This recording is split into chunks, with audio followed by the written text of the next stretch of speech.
بسم اللہ الرحمن الرحیم انا عرضنا الامانة على السماوات والارض والجبال فابين ان يحملنها واشفقن منها وحملها الانسان انه كان ظلوما جهولا وقال رسول الله صلی اللہ تعالی علیہ وسلم لا ایمان لمن لا امانة له او كما قال رسول اللہ صلی اللہ تبارک و تعالی علیہ وسلم رب اشرح لي صدری ويسر لي امری واحلل عقدة من لسانی يفقهوا قولی اللهم صل على محمد وعلى آل محمد كما صليت على ابراہیم وعلى آل ابراہیم انك حمید مجید اللهم بارک على محمد وعلى آل محمد كما باركت على ابراہیم وعلى آل ابراہیم انك حمید مجید۔ قرآن کریم کی ایک سورۃ الاحزاب، یہ سورہ مبارکہ 21ویں پارے کے آخر سے شروع ہو کر 22ویں کے ایک ربع تک جاتی ہے۔ گویا کہ نصف پارے پر یہ ایک مشتمل صورت ہے اور یہ مدنی صورت ہے۔ کل اس میں 73 آیات ہیں اور 73 آیات میں احکامات کو اللہ پاک نے ذکر فرمایا ہے۔ عام طور پر مدنی صورتوں میں احکامات مذکور ہوتے ہیں اور مکی صورتوں میں عقائد کا بیان ہوتا ہے۔ اس سورہ مبارکہ میں بھی اللہ جل جلالہ نے بہت سارے احکامات کو ذکر فرمایا اور پیارے رسول صلی اللہ تعالی علیہ وسلم کی شخصیت کو، آپ علیہ الصلاۃ والسلام کے وجود مسعود کا بھی تذکرہ فرمایا اور محمد رسول اللہ صلی اللہ تعالی علیہ وسلم کی زندگی سے تعلق رکھنے والے خاص آداب بھی ذکر فرمائے۔ اور ان سب باتوں کو ذکر کرنے کے بعد آخر میں ایک مضمون ذکر فرمایا کہ آسمانوں اور زمینوں کو جب ہم نے پیدا کیا تو آسمانوں کو، زمینوں کو، پہاڑوں کو، گویا کہ انسان کو نظر آنے والی جو مخلوقات ہیں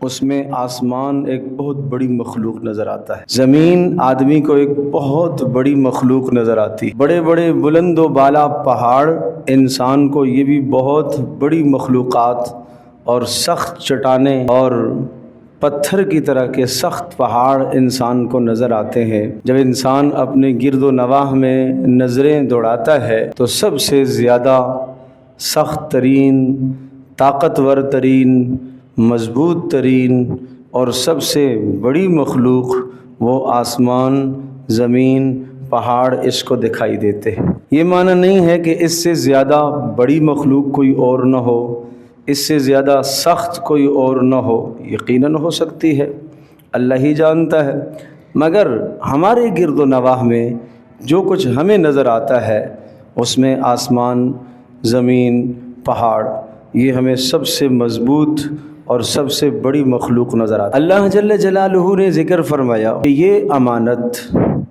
شریعت، مکلف ہونے کا معنی کہ اللہ یہ کہے کہ میں کچھ احکام، کچھ چیزیں آپ کو بتاؤں گا، آپ کو ان چیزوں کا پابند ہونا پڑے گا اپنے اختیار سے۔ ایک تو زمین کا کام ہے، زمین میں فصل اگتی ہے، پہاڑوں کا کام ہے، سورج کا کام ہے روشنی دینا، طلوع ہونا، غروب ہونا، ہواؤں کا کام ہے چلنا۔ یہ تو اللہ تبارک تعالیٰ نے ان چیزوں کی فطرت بنائی ہے۔ اگر یہ سورج چاہے کہ میں آج روشنی نہیں دوں گا، دھوپ نہیں دوں گا، یہ سورج نہیں کر سکتا، اس لیے کہ اللہ نے اس کو نہ کرنے کا اختیار نہیں دیا، کرنا ہی کرنا ہے۔ یہ جو کرنے اور نہ کرنے کا اختیار ہے یہ کس کے پاس ہے؟ انسان کے پاس۔ ابھی جو آپ حضرات یہاں تشریف لائے ہیں نماز جمعہ کی ادائیگی کے لیے اور آپ جلدی آئے ہیں، آپ پر کسی نے جبر نہیں کیا، آپ اپنے اختیار سے آئے۔ جو اپنے اختیار سے سب سے پہلے آئے گا وہ زیادہ اجر پائے گا، جو اپنے اختیار سے سب سے آخر آئے گا وہ کم اجر پائے گا۔ نماز جمعہ کی ادائیگی کے بعد آپ باہر نکلے، سامنے کوئی گناہ آ گیا اور اپنے اختیار سے آپ نے گناہ کیا، اپنے اختیار سے اس پر سزا ملے گی۔ اپنے اختیار سے کوئی نیکی کی تو اللہ پاک اس پر آپ کو اجر دے گا۔ تو یہ جو معاملہ اختیار کا ہے کہ کچھ کام کرنے کو بتائے جائیں اور کچھ کاموں سے آپ کو روکا جائے، اور پھر اختیار بھی آپ کو دے دیا جائے، کرنے کا بھی اختیار، نہ کرنے کا بھی اختیار۔ یہ اللہ پاک نے معاملہ انسان کے ساتھ کیا ہے۔ اس کو کہتے ہیں مکلف ہونا۔ انسان اللہ کے حکموں کا کیا ہے؟ مکلف ہے۔ انسان اللہ کے حکموں کا پابند ہے۔ تو اللہ پاک نے آسمانوں کو پیدا کر کے، زمینوں کو پیدا کر کے، پہاڑوں کو پیدا کر کے، اللہ نے ان کے اندر کچھ شعور رکھا، سمجھ رکھی، اور پھر اللہ پاک نے ان سے یہ کہا کہ اگر امانت تمہیں سپرد کر دی جائے اور مکلف تمہیں بنا دیا جائے اور تمہیں اختیار بھی دیا جائے، اپنے اختیار سے تم کچھ کام کرو تو تمہیں ثواب ملے گا، نہ کرو تو تمہیں سزا ملے گی، کرو گے تو اللہ کی رحمت کے مستحق بنو گے، نہیں کرو گے تو اللہ کے عذاب کے مستحق قرار پاؤ گے۔ تو آسمانوں نے، زمینوں نے، پہاڑوں نے انکار کر دیا، فَأَبَيْنَ أَن يَحْمِلْنَهَا، انہوں نے کہا کہ نہیں، یہ بہت بڑی امانت ہے، ہم اسے نہیں اٹھا سکتے۔ وَأَشْفَقْنَ مِنْهَا، اور وہ ڈر گئے، نہیں اللہ ایسا نہ ہو کہ ہم اس امانت کو نہ ادا کر پائیں اور پھر تیرے عذاب کے مستحق بنیں، اور اے اللہ ہم تو تیرا عذاب نہیں برداشت کر سکتے۔ کس نے کہا؟ آسمانوں نے۔ کس نے کہا؟ زمینوں نے۔ کس نے کہا؟ بڑے بڑے پہاڑوں نے، کہ اللہ ایسا نہ ہو کہ ہم عمل نہ کر سکیں اور پھر تیری طرف سے عذاب آئے اور اس عذاب کو پھر ہم برداشت نہ کر سکیں۔ تو آسمان نے بھی انکار کر دیا، زمین نے بھی انکار کر دیا، پہاڑوں نے بھی انکار کر دیا، اور سب کے سب ڈر کی وجہ سے پیچھے ہٹ گئے، نہیں ہم یہ تو نہیں کر سکتے۔ وَحَمَلَهَا الْإِنسان، انسان کے سپرد اس امانت کو کیا گیا تو انسان نے فوری اس امانت کو لے لیا۔ اے اللہ ٹھیک ہے، تو نے مجھے مکلف بنایا ہے، اور اگر تو کچھ چیزوں کا حکم دے گا تو میں ان چیزوں کی پابندی کروں گا، اور جن چیزوں سے تو منع فرمائے گا میں ان چیزوں سے باز آ جاؤں گا۔ وَحَمَلَهَا الْإِنسان، انسان نے اس بوجھ کو اپنے اوپر اٹھا لیا۔ إِنَّهُ كَانَ ظَلُومًا جَهُولًا، اس نے اٹھایا تو ہے مگر اٹھانے کے بعد اس بوجھ کو ادا نہیں کر سکا، پھر اس امانت کو سمجھا نہیں ہے، یہ عظیم ترین بڑی امانت کو یہ سمجھ نہیں سکا۔ انہو کان ظلوما جہولا۔ اب رسول اکرم صلی اللہ تعالی علیہ وسلم کی احادیث کی روشنی میں اس امانت کی ہم شرح کرتے ہیں، تشریح کرتے ہیں۔ پیارے رسول صلی اللہ تعالی علیہ وسلم عام طور پر خطبہ جب ارشاد فرماتے اس میں یہ جملہ ارشاد فرماتے تھے، لا ایمان لمن لا امانت لا، جس شخص کی زندگی میں امانت داری نہیں ہے اس کے ایمان کا اعتبار نہیں۔ جس شخص کی زندگی میں امانت داری نہیں ہے اس کے ایمان کا اعتبار۔ امانت کیا چیز ہے؟ صرف یہی نہیں ہے آپ کے پاس کسی نے 100 روپے رکھوائے، 1000 روپیہ رکھوایا کہ بھائی یہ میری امانت ہے، صرف یہی امانت نہیں ہے۔ قرآن کریم کے اندر اور احادیث مبارکہ میں امانت کا مفہوم بہت بڑا ہے۔ اب سنیے، حضرت عبداللہ ابن مسعود رضی اللہ تعالی عنہ ارشاد فرماتے ہیں، یہ وضو یہ امانت ہے، یہ غسل یہ امانت ہے، یہ نماز امانت ہے، یہ فرض امانت ہے۔ کیا مطلب؟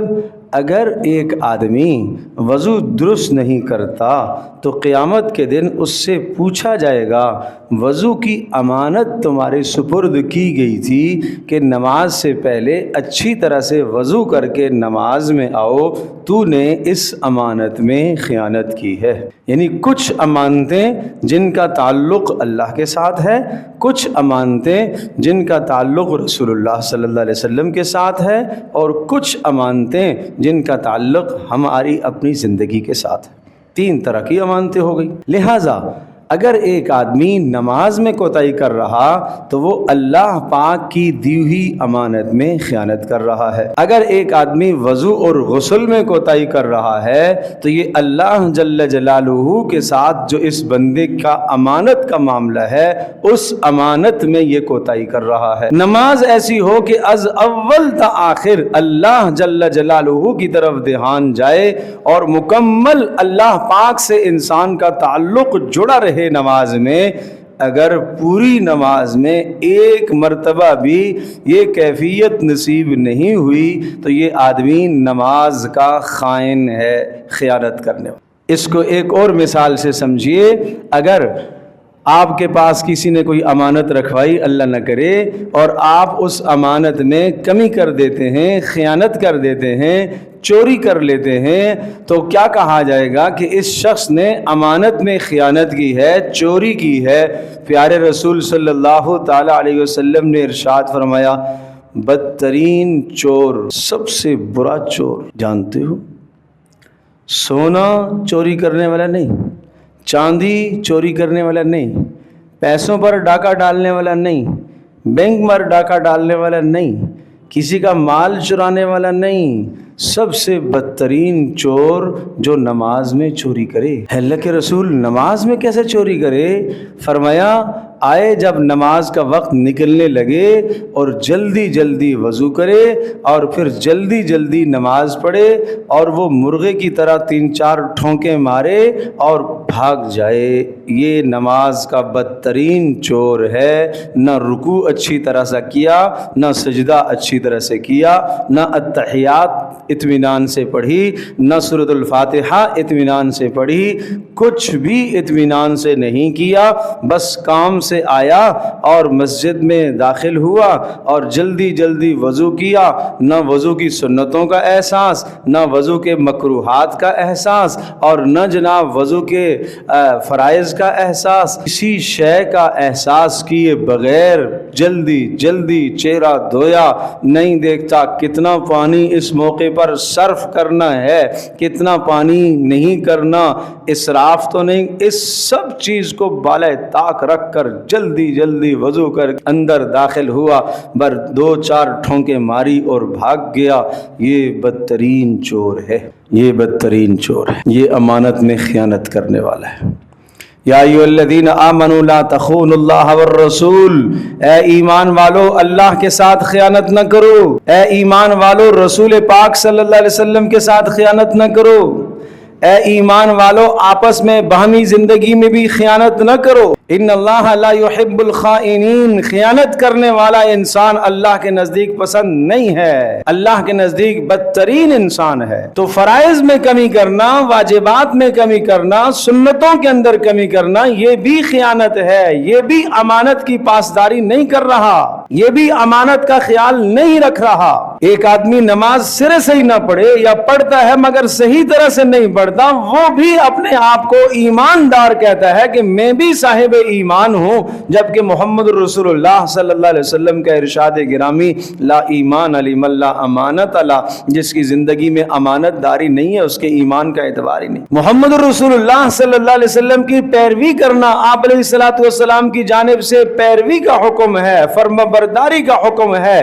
پیارے رسول صلی اللہ تعالی وسلم کی اتباع نہ کرنا، آپ کے حکم کی خلاف ورزی کرنا، کھلم کھلا آپ کی سنتوں کو پامال کرنا، ضائع کرنا، یہ رسول اللہ صلی اللہ علیہ وسلم کے ساتھ خیانت۔ اپنی زندگی کا احتساب کریں، میں اللہ کے ساتھ کوئی خیانت تو نہیں کر رہا، میں رسول اللہ صلی اللہ علیہ وسلم کے ساتھ خیانت تو نہیں کر رہا۔ قیامت کے دن میرا محلے دار پڑوسی آئے اور کہے یا اللہ اس نے میرے ساتھ خیانت کی تھی، آج مجھے عدل اور انصاف دیا جائے، ایک پڑوسی مدعی ہو میرے خلاف اور ایک اللہ کے رسول مدعی ہو، اور ایک اللہ جل جلالہ خود مدعی ہو میرے خلاف کہ اس نے میرے حقوق کو بھی پامال کیا، میرے نبی کے حقوق کو بھی پامال کیا، میرے بندوں کے حقوق کو بھی پامال کیا، اس شخص کا کیا عالم ہو، کیسے بچے گا؟ اس لیے فرمایا لا ایمان لمن لا امانت لا، اس شخص کی امانت ایمان کا کوئی اعتبار نہیں ہے جس کی زندگی میں امانت داری نہ ہو۔ اب آئیے ایک اور حدیث، حضرت حذیفہ رضی اللہ تعالی عنہ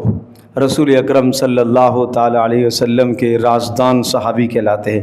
صاحب و سر رسول اللہ صلی اللہ تعالی علیہ وسلم، پیارے رسول صلی اللہ تعالی علیہ وسلم کے رازدان کون؟ حضرت حذیفہ۔ یہ اتنی باتیں یہ ہمارے ایمان کا حصہ ہیں بھائی۔ صحابہ کے متعلق یہ خصوصیات ہمیں پتہ ہونی چاہیے، یہ یاد ہونا چاہیے کس صحابی کا محمد رسول اللہ صلی اللہ علیہ وسلم سے کیا تعلق۔ یہ پیارے رسول صلی اللہ علیہ وسلم کے رازدان کہلاتے ہیں۔ ان کو آپ علیہ الصلوۃ والسلام نے فتنوں سے متعلق بہت ساری باتیں بتا رکھی تھیں جو آپ نے عمومی طور پر نہیں بتائی ہوئی تھی، اور ان کو رسول اللہ صلی اللہ تعالی علیہ وسلم نے کچھ منافقوں کی فہرست بھی بتا رکھی تھی جو آپ نے عام لوگوں کو نہیں بتائی ہوئی تھی۔ صحابہ دیکھتے تھے حذیفہ جس جنازے میں شریک نہیں ہوتے تھے، صحابہ پیچھے ہو جاتے تھے کہ یہ لگتا ہے منافق ہے، اس لیے کہ حذیفہ نہیں آئے، اس کا مطلب یہ ہے کہ یہ شخص منافق۔ خوف کا یہ حال تھا۔ عمر بن خطاب رضی اللہ تعالی عنہ ایک مرتبہ حذیفہ رضی اللہ تعالی عنہ سے کہنے لگے، حذیفہ میں آپ سے یہ نہیں پوچھتا کون کون منافق ہے، یہ آپ کا معاملہ ہے، آپ کے نبی حضرت محمد صلی اللہ تعالی علیہ وسلم کا معاملہ ہے، میں اس بات میں نہیں پڑھتا، بس اتنا سوال پوچھتا ہوں، ان منافقوں کی فہرست میں عمر بن خطاب کا نام تو نہیں ہے، بس اتنا سا بتا دو۔ ان منافقوں کی فہرست میں عمر بن خطاب کا نام تو، اگر میرا نام ہو تو پھر میں اپنی زندگی میں ہی اس کا کچھ ازالہ کر لوں، اور ابھی وقت ہے کچھ میں توبہ کر لوں، اخلاص پیدا کر لوں تاکہ میرا نام نکل جائے منافقوں کی فہرست۔ ڈر کا حال دیکھو، امیر المومنین ہیں عمر بن خطاب رضی اللہ تعالی عنہ، امیر المومنین ہیں، اور محمد رسول اللہ صلی اللہ علیہ وسلم کے یہاں کیا ان کا مقام ہے، اس کے باوجود خوف خدا کا یہ حال ہے۔ تو عرض یہ کر رہا تھا، حضرت حذیفہ رضی اللہ تعالی عنہ ارشاد فرماتے ہیں،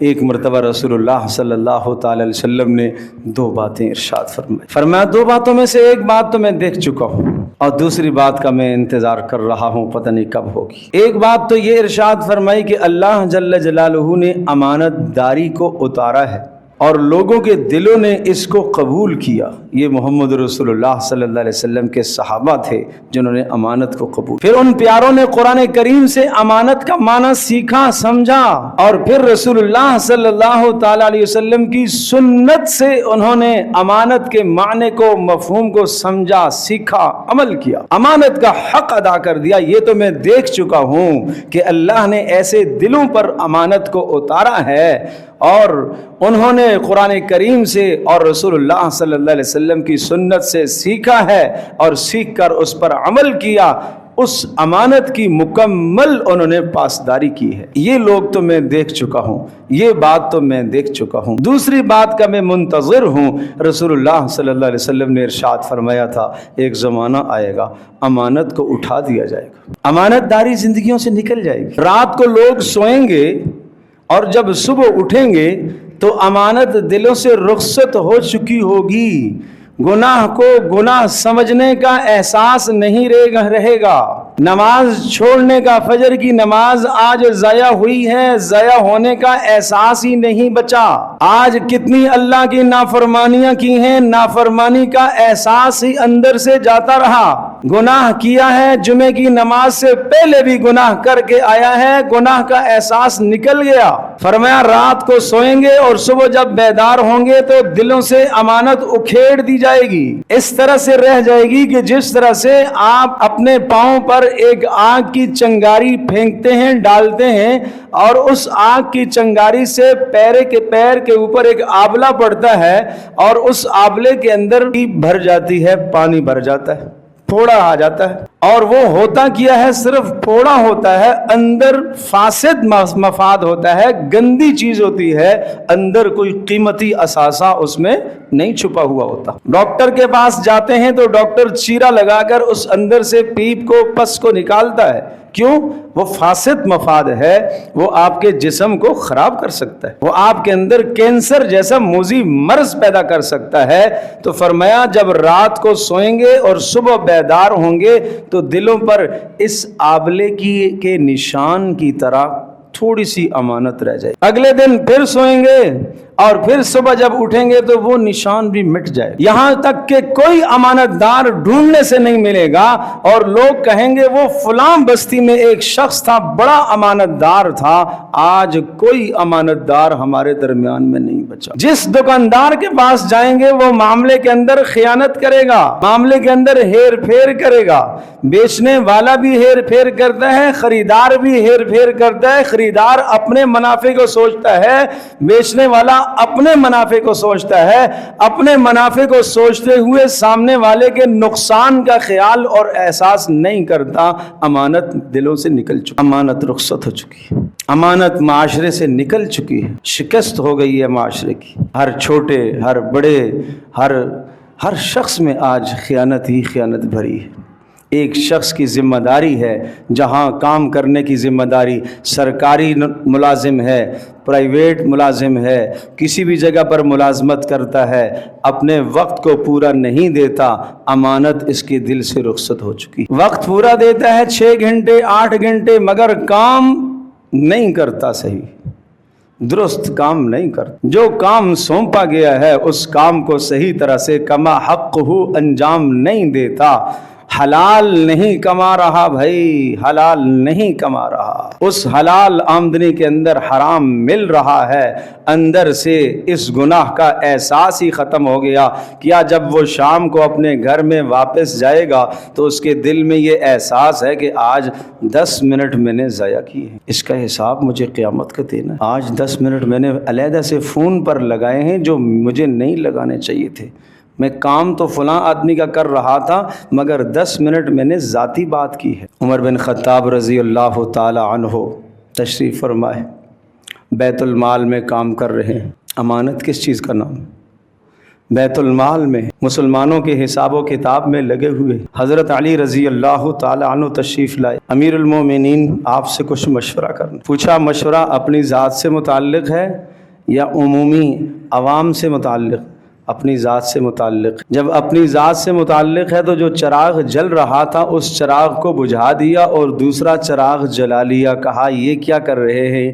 کہا وہ چراغ بیت المال کا ہے اور یہ چراغ میرا ذاتی ہے جو میں نے جلا لیا، چونکہ آپ مشورہ اپنے ذاتی معاملے میں کرنے کے لیے آئے ہیں تو مجھے مناسب نہیں لگا کہ بیت المال کے چراغ سے میں آپ کی ذاتی بات کو سنوں اور پھر مشورہ دوں اور اتنی دیر بیت المال کا چراغ اور تیل جلتا رہے، یہ مجھے گوارا نہیں۔ یہ ہے امانت، یہ ہے امانت۔ اللہ اکبر، کہاں کھڑے ہیں ہم؟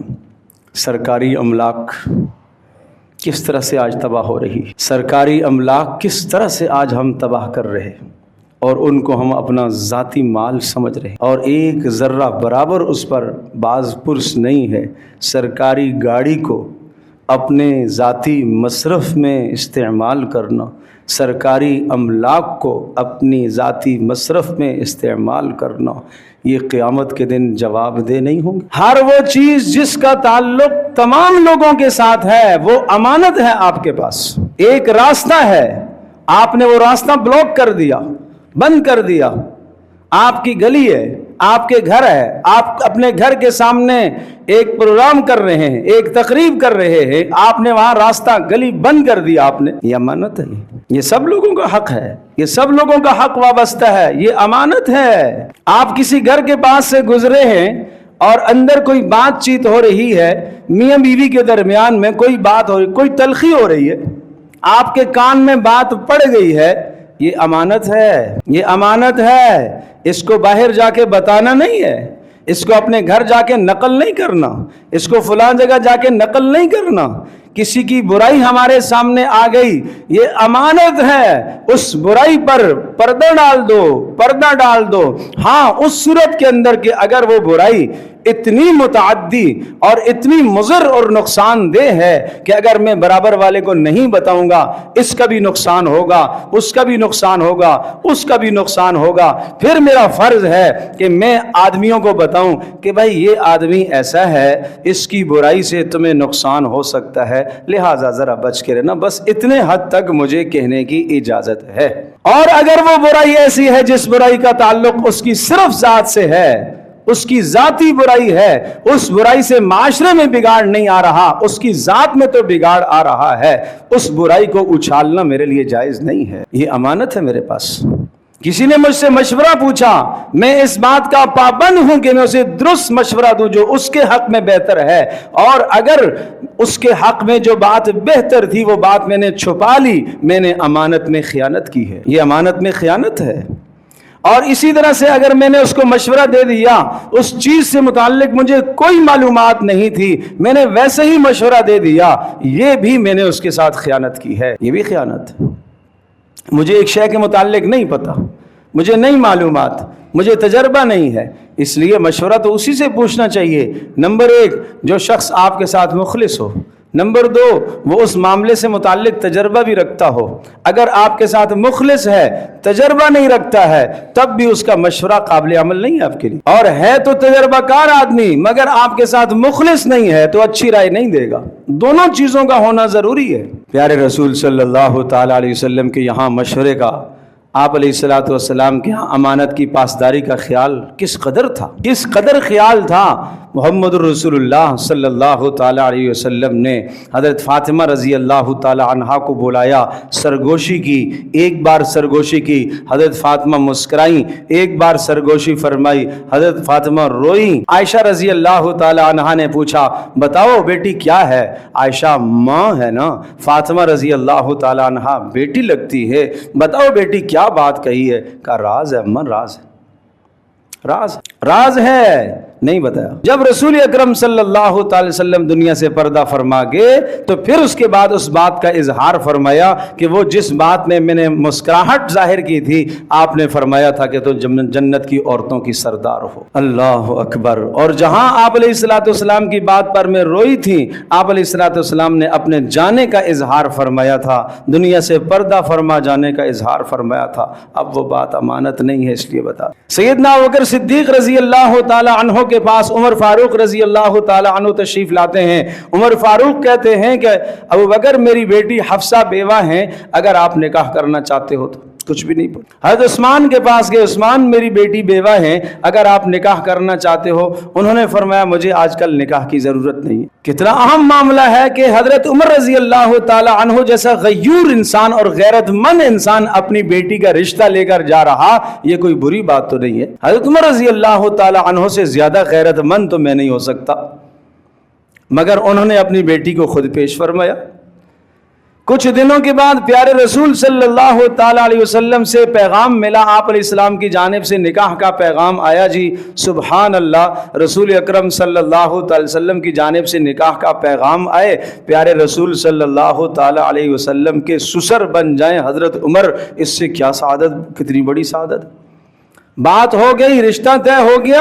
ابوبکر صدیق رضی اللہ تعالی عنہ نے عمر کو بلایا، کہا عمر شاید آپ کو وہ بات ناگوار گزری تھی جس دن آپ نے اپنی بیٹی میرے سامنے پیش فرمائی تھی، رشتہ پیش فرمایا تھا۔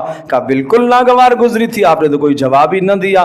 کہا میرے سامنے رسول اللہ صلی اللہ علیہ وسلم نے تذکرہ کیا تھا کہ وہ آپ کی بیٹی حفصہ سے نکاح کرنا چاہتے ہیں۔ پیارے رسول صلی اللہ علیہ وسلم کا راز تھا، وہ امانت تھی، اس لیے میں نے ظاہر نہیں کی۔ اب جب بات کھل گئی کہ رسول اللہ صلی اللہ علیہ وسلم نے آپ کو پیغام دے دیا ہے تو اب میں بتانے میں حرج نہیں سمجھتا۔ اس کو کہتے ہیں امانت داری۔ تو آئیے آج ہم عزم کرتے ہیں کہ ہم اپنی زندگی امانت کے مطابق گزاریں گے انشاءاللہ۔ اللہ کے ساتھ جو امانت ہے، عرض کیا فرائض واجبات کو ادا کرنا امانت ہے، وضو کے اندر کوتاہی کرنا خیانت ہے، غسل میں کوتاہی کرنا خیانت ہے، نماز میں کوتاہی کرنا خیانت ہے۔ اللہ سے متعلقہ جو چیزیں ہیں ان کو انجام دو۔ محمد رسول اللہ صلی اللہ تعالی علیہ وسلم کی ذات گرامی کی اتباع، آپ کی اطاعت کرنا، یہ امانت داری ہے، اور آپ کے حکم کے خلاف، آپ کے ارشاد کے خلاف کھلم کھلا آپ کی بغاوت کرنا، یہ محمد رسول اللہ صلی اللہ علیہ وسلم کے ساتھ خیانت ہے۔ اور اپنی زندگی کے اندر تو بہت ساری چیزیں ہیں، کسی کا مال پیسہ آپ کے پاس ہے، امانت ہے، کسی کا راز آپ کے پاس ہے، امانت ہے، کسی کی جناب کوئی عیب کسی کا آپ کے پاس آیا ہے، وہ بھی امانت ہے، کسی کے یہاں آپ ملازمت کر رہے ہیں، وقت آپ نے بیچا ہوا ہے، یہ بھی امانت ہے، ان تمام چیزوں کی پاسداری ہمارے ذمہ لازم اور واجب ہے، ورنہ آپ نے فرمایا لا ایمان لمن لا امانت اللہ، اس شخص کے ایمان کا کوئی اعتبار نہیں ہے جس کی زندگی میں امانت داری نہیں ہے۔ اللہ میری بھی آپ کی ہم سب کی حفاظت فرمائے۔